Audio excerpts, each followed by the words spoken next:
The nebula was a graveyard of light.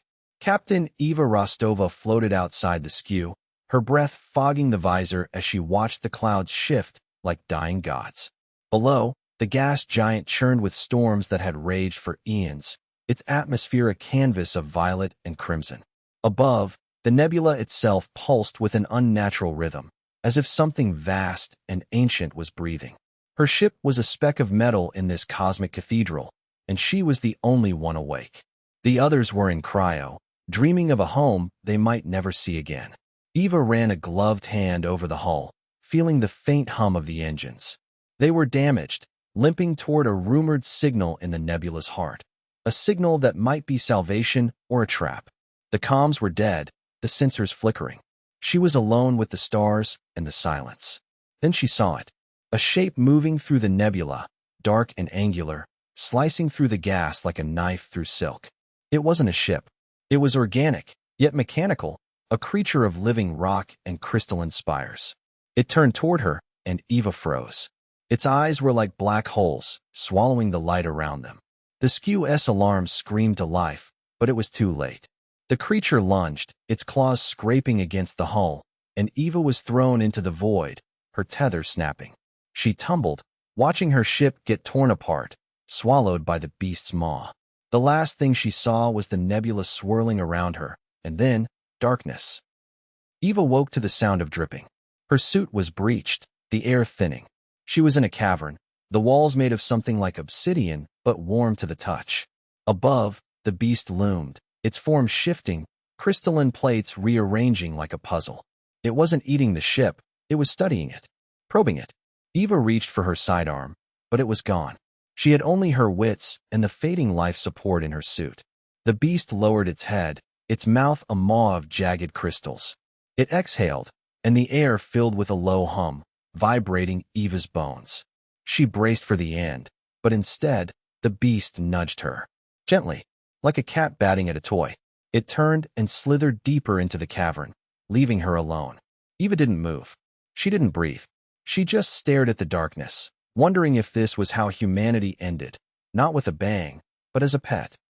The cavern stretched for miles, lit by bioluminescent fungi clinging to the walls. Eva moved slowly, her boots sinking into the soft, earthy ground. Every sound echoed, every shadow hiding something. The beast was gone, but she could feel its presence, a weight in the air.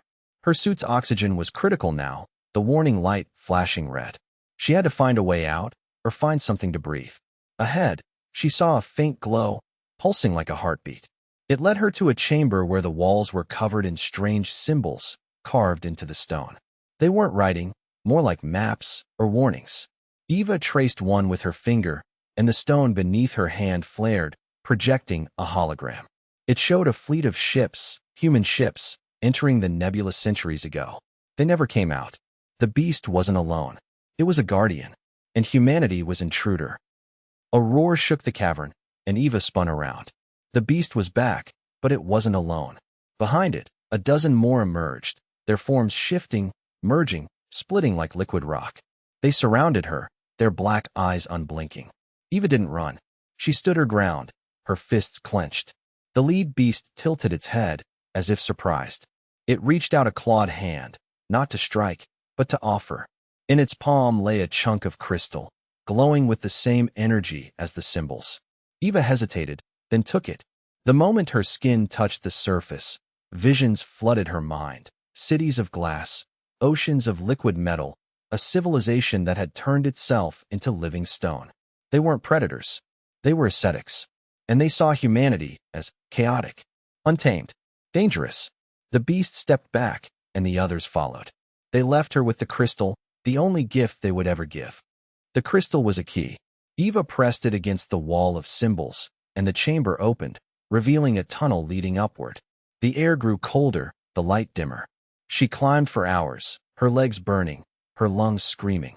The crystal pulsed in her hand, guiding her, until finally, she burst into the open. The nebula stretched above her, but this time, she wasn't alone. A fleet of ships hung in the void, their hulls scarred, their weapons hot. They were human. The skew was gone, but others had come. Eva raised her hand, and a spotlight hit her.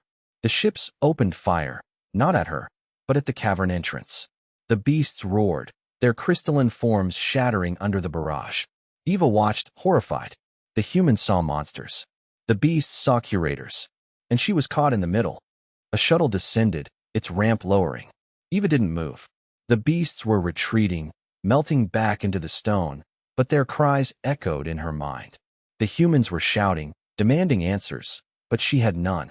A soldier in power armor approached, his rifle raised. "Who are you? Where did you come from?" Eva looked at the crystal in her hand, then at the soldier. "I'm the only one who knows they're not monsters." The soldier scoffed. "They ate our ships, Commander. They ate our people."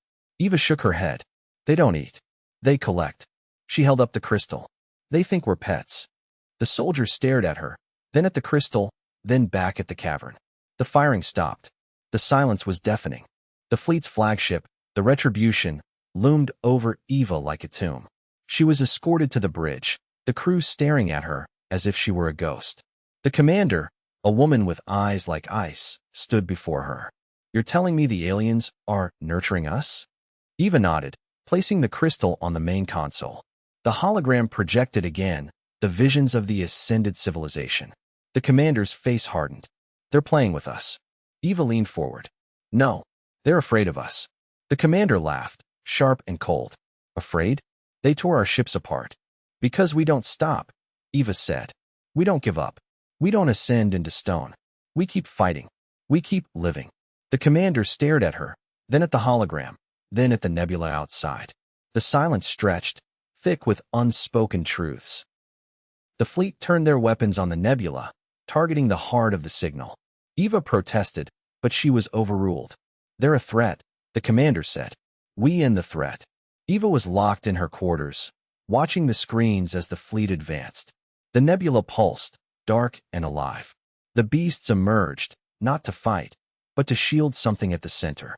A structure, a temple made of living crystal. The humans opened fire, and the beasts absorbed the blasts, their forms shifting, adapting. Eva pounded on the door, screaming, but no one listened. The commander's voice crackled over the comms. "Target neutralized. Let's go home." Eva watched as the temple collapsed, the beasts screaming in a way that wasn't sound, but vibration, tearing through her very soul. They weren't just killing guardians. They were erasing history. The Retribution limped away, the nebula dying behind them. Eva was freed, but the victory felt hollow. The crew celebrated, but she only saw the ghosts of the beasts. The commander found her in the observation deck, staring at the fading nebula. "We won," she said. Eva turned to her, her eyes blazing. "No, we broke something we couldn't understand." The commander's jaw tightened. "They were rocks, Commander. Rocks that killed our people." Eva shook her head. "They were keepers.